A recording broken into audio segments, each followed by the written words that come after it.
Sit cross-legged.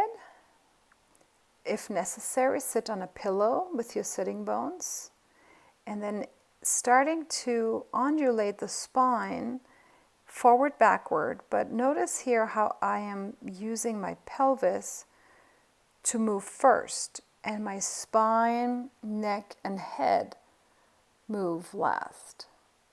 So I'm here in extension, my chin is still up, I'm looking to the ceiling, and I'm starting to tilt my pelvis slowly backward.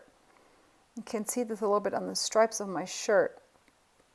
And then slowly my back is rounding, not a ton, and then my head is dropping. Feels kind of good here, and then right away my pelvis is starting to push the mat below me backward, and then my ribs follow. I'm still quite connected through my abdominals, so I'm not letting my chest lift up too much. And here we go into a little forward bend, again initiated by the pelvis. If you really look closely, my hip is moving first.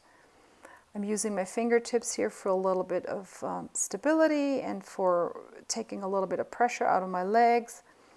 And I am just enjoying this lengthening of the glutes. However, my legs are very active. They're pushing down into the mat. And you can see here my hands are floating. I don't need to push my hands down onto my knees. As a matter of fact, you don't want to push your hands down onto your knees. What's also feeling really good to take your hands onto your kidneys, to just feel, are they floating, are they buoyant, are they're leaning, reaching backward as I'm doing my little forward bend.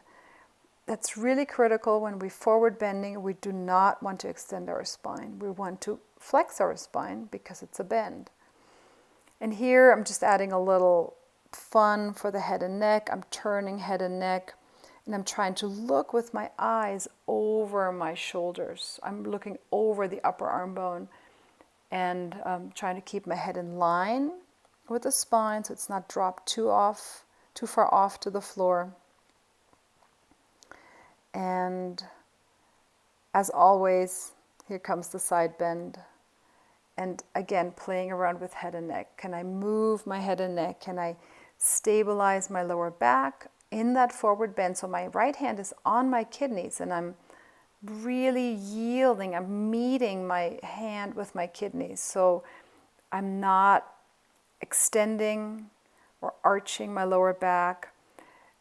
I'm not letting my left elbow collapse onto my leg either, right? So it's really important that we're floating, we're just really strong within, and the legs and pushing down and the sits bones pushing back will always give us that stability.